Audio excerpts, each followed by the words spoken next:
وانا لما هراني حجر لي وحقو خبو وانا لما هراني حجر لي وحقو والله هو أنتي سوريا.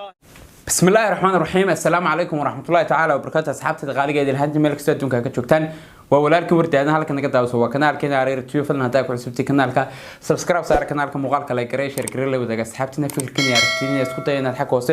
نقول وداغتان si kasta ta waxaan jeclaystay in caawa ka wada hadalno arin caawa baraha bulshada kusoo kordhay arintaas waxa weeyaan dad badan oo YouTubers oo ku dhaqan yani dalkaasi Malaysia ayaa bartay ku leeyihiin YouTube-ka waxay soo galiyeen in laga baangareeyo ama laga xirayo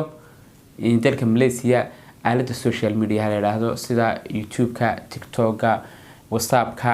laga reebo Facebook-ka. Adu social media xoogis waa YouTube iyo Instagram soo kale Snapchat social media inta ugu xoog weyn lawaanta. Facebook dabcan waxaan filayaa in laga xirin laakiin social media intiisa kale in laga xirayo. Diyaad caan ah oo wada garanaysaan uu koob ka yahay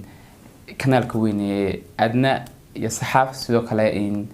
ay asad xaajiyo isagu laftiisu ah dadka ku tayshada mudan ee social media ku jira sidoo kale liicaato in iyo hanad iyo sidoo kale Tina Free oo iyaga laftooda muuqaal soo wada duubay ayaa waxa ka hadleen sababaha looga xirayo iyo in waxa kale fiin in laga xiro in aalada YouTube oo ah yani aalada kaliya ee waqtigan xaadirka reer Malaysia ay aad iyo aad ugu shaqeystaan kulay runtii ganacsiga ay ku joogan ee ay ku dhaqan yihiin ee aad aragteen guryaha waaweyn iyo bangalooyinka waaweyn quruxda badan ay ku jiraan waxa laga dheefaa kaliya social media gaar ahaan barta YouTube-ka horta anigu ahaan aad iyo aad baan uga xunahay haddii aan nahay asxaabta YouTubers-ka sababtoo ah waa dad garabkayga waa gaashaankayga meel kale tagamayno dadka yani social media ku midoobay ku walaalowayna waxa qurux badan inay iskarabsiyaan iscaawiyaan isku soo duceeyaan dabcan mar haddii halkan laga wada bariisinayo oo halkan laga wada qowtal daruuriga laga raadinayo in la isku soo duceeyo aad iyo aad bay muhiim ugu tahay si kastoo ay ahaato in dadka public figure-ka aad iyo aad ka caamka shaqo aad iyo aad weyn bay u hayaan bulshooyinka Soomaaliyeed meel kasta dunka ay kaga dhaqayeen dad badan bay madadaalin jireen entertainment iyo madadaalo aad iyo aad kala duwan bay soo gudbin jireen kulay waxaad aragteen social media inta ugu isticmaalka badan leh inta ugu caansan inay joogaan dalkaasi Malaysia oo aan mar iyo 2 iyo 3 iyo 4 ba aan oran karin oo dad aad iyo aad tiro badan sometimes waxa dhacdaa in magaalooyinka Soomaalidu ay deegaan in laga tago si kaliya aalada YouTube lagu soo kala kacsado dalkaasi Malaysia oo ay joogaan dad yani garab iyo gaashaan buuxa dadka siiya oo caawiya oo garab istaaga dad xasidka iyo xistigu dhexdooda ka maqan yahay anyway ma jeclina waxa muuqaalka ku dheeraado laakiin Soomaaliyeed meel kasta dunka ay ka joogaan waxa jeclaystay maadaama dadkii idin madadaalin jiray social media oo ay maanta caqabad ka soo gaadhay waxaan jeclaystay inaan bal hal iyo laba aan ka iraahdo doorkayga gaadan aniga soo kale aan laba in tala siiyo iyaga laftoodu kale hore Soomaalidu waxa ugu mahmaahdaa shaar aan shaarkaaga hindhankaaga maceliyo yani haybad waxaad ku leedahay dhulkaaga hooyo wana lama huraane hagarley wax ugu qabo wana lama huraane hagarley wax ugu qabo waxaan ka wadaa qof kastaba waxa uu dhaxdin u yahay waa dhulka hooyo iyo ciidiisa iyo caaradiisa quruxda badan ee macaan ee hodanka marka waxaan leeyahay idinkuna dalkiina aamintaan oo soo noqotaan oo xaqiina ku soo noqotaan anagoo anaga ku duubana ka bariisayna ku shaqaysana waliga yaalahan ismaan oo YouTube shirkada YouTube mayado sababa kala u xidha si ama in dal uu ka xiro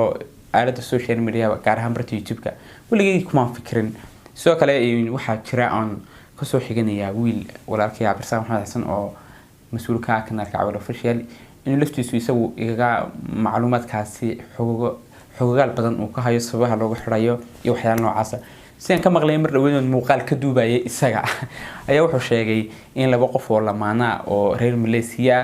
oo haysta ku dhaw 6 milyan oo subscriber oo u dhiganta 6 milyan oo qof inay ku xiran yihiin kanaalkooda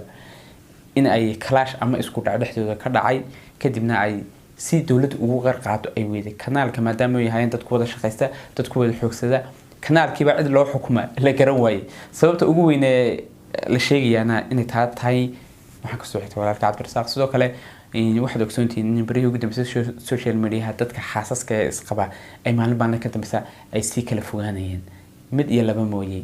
taasna waxay nagu cusubmaha waxa laga soo maanguuriyay oo laga soo daraafgareeyay waxa weyn dadka social media markii horeba isirka oo lahaa ee dadka iyagu iska laha Soomaa dadka fooriyaanka ay shisheeyay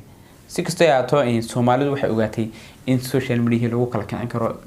lamaane jacayl la jiro wajh qurux badan halkan la soo fadhiisto Soomaa ay dad shishe ka soo diraaf gareeyeen saala jirgeed meeshii jacayl iyo xiriir iyo wax noocaas ma yaala kaliya tay hal isku danaysta meeshii timi Soomaalidan kara marka dantii jacaylkii markuu meeshii iman waayay dantiina kala dhamaatay dadku inay isnacbaadaan oo dhexdooda kalash ama isku dhacimaado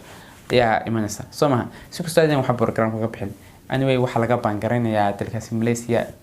aalada social media special marka laga reebo barta Facebook soo kale waxaan leeyahay dhamaan asxaabta YouTubers ka reer Malaysia in idinkuna plan A iyo plan B iyo plan C lahaatan ba aad iyo aad muhiim u ah maybe plan B inuu ku ahaado qorshaha ka gedisan ama inaad meeshii ka tagtaan maadaama dad badan ay ku xiran yihiin dantiina kaliya taa soo gelina dad badan baa idinku xiran dad bad madadaalisan dad bad idinku hormudutiin oo social media dhexdiisa dartin idinka u imaata Soomaalidan kara marka inaad balayna kale raadisaan oo aad muuqaal ku soo duubi kartaan soo kale waxa iga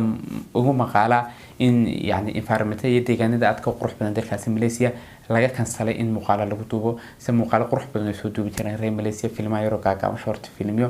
markaas brangiya iyo waxyaalo noocaas marka halkaasna day waxa ka soo kordhay carqalad sama marka waxaan leeyahay dalkini ku soo laabta ama inaad balayna kale raadisaan yani si socotaan ama inaad idinku magaalooyinkiina aad marka hore ka tagtaan timaadaan ama ina social media ka tanaasushaan social media ka tanaasulina sababta aydan ugu tanaasuleen ba waxa dad aad iyo aad badan baa ku xiran dad baa idin xiiseeya dad baa hadaladiina iyo qaabka wax u matashan iyo qaabka wax soo gudbisaan aad iyo aad uga hela marka waxa leeyahay dadkiina ka taginay dalkiina kaalaya وانا مقالك وحين كلنا واحد كي تجيا فضل هذا كويس بتين كنا على سبسكرايب نوصار مقالك ولا جري شير جري لو دقة سحبتنا فكر كني عرفتين سكتين الحكوسة نقول له دقتين واحد كي تجيا السلام عليكم ورحمة الله تعالى وبركاته